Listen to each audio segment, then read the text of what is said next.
హరిహర వీరమల్లు. 'ఏం రత్నం' ఎంతో ప్రతిష్టాత్మకంగా చాలా అంటే ఆయన డబ్బుల కంటే కూడా టైం ఎక్కువ పెట్టారు ఈ సినిమాకి. 4-5 ఇయర్స్ నుంచి ఈ సినిమా ప్రొడక్షన్‌లోనే ఉంది. ఈ సినిమా మీద హోప్స్ అనేవి చాలా మంది పవన్ కళ్యాణ్ ఫ్యాన్స్ కూడా లేవు. దానికి మల్టిపుల్ రీజన్స్ ఉన్నాయి. పవన్ కళ్యాణ్ సరిగ్గా డేట్స్ ఇవ్వకపోవడం కావచ్చు, లేదంటే కైండ్ ఆఫ్ ప్రమోషనల్ కంటెంట్ రాకపోవడం కావచ్చు, లేదంటే అది క్రిష్ ఈ సినిమా నుంచి దర్శకుడిగా తప్పుకోవడం కావచ్చు. ఆ తర్వాత 'ఏం రత్నం' గారి అబ్బాయి జ్యోతికృష్ణ ఆ సినిమాని టేక్ ఓవర్ చేయడం కావచ్చు.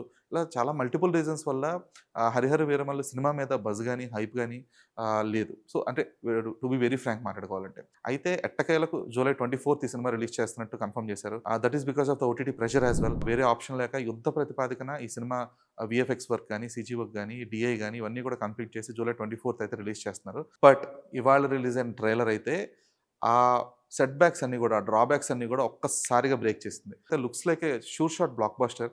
సో, దానికి కైండ్ ఆఫ్ రీజన్స్ ఉన్నాయి. First thing cinema range. ఎక్కడ కూడా గ్రాండియర్‌లో ఎక్కడ కూడా వాళ్ళు తగ్గలేదు. సీజీ వర్క్ కావచ్చు ఇవన్నీ కూడా అంటే అక్కడక్కడ చిన్నపాటి ప్యాచ్ వర్క్స్ అవి కనిపిస్తున్నాయి. But those are completely ignorable అనమాట. ఎందుకు అంటే ఆ ట్రైలర్‌లోనే యాక్చువల్‌గా సినిమా స్టోరీ ఏంటనేది ప్రాపర్‌గా ఎస్టాబ్లిష్ చేశారనమాట.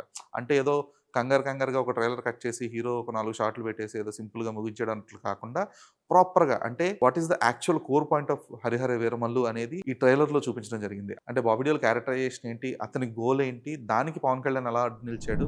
సో, దీని చుట్టూ అల్లుకున్న ఒక కథ అనమాట. సో, ఆ టైమ్ లైన్‌కి తగ్గట్టుగానే గ్రాండియర్‌గా ఉంది. యాక్షన్ సీక్వెన్సెస్ ఇవన్నీ కూడా చాలా షార్ప్‌గా ఉన్నాయి. అంటే నిన్న ఆల్రెడీ ఇన్ఫో రిలీజ్ చేశారు. లైక్ 3 మినిట్స్‌లో 140 షాట్స్ అని చెప్పేసి. So, each and every shot like all the 140 shots are worth for wait అనమాట. అంటే ఒక ప్రాపర్ హైప్ అయితే క్రియేట్ చేయగలిగాయి. ముఖ్యంగా పవన్ కళ్యాణ్ చెప్పే కొన్ని డైలాగ్స్ అంటే మేకలను తినే పులి కాదు, పులిని వేటాడే బెబ్బులి అనే కైండ్ ఆఫ్ డైలాగ్స్ ఏవైతే ఉన్నాయో అవన్నీ కూడా చాలా బాగా వర్కౌట్ అయ్యాయి. అండ్ లాస్ట్‌లో బాబీ డియోల్ చాలా సింపుల్‌గా ఇచ్చే ఒక ఎలివేషన్ అంటే అది మోడీ అంతకుముందు పవన్ కళ్యాణ్‌కి ఇచ్చారు. ఏ పవన్ నెహీ ఏ ఆంధీ హే అంటారాయన.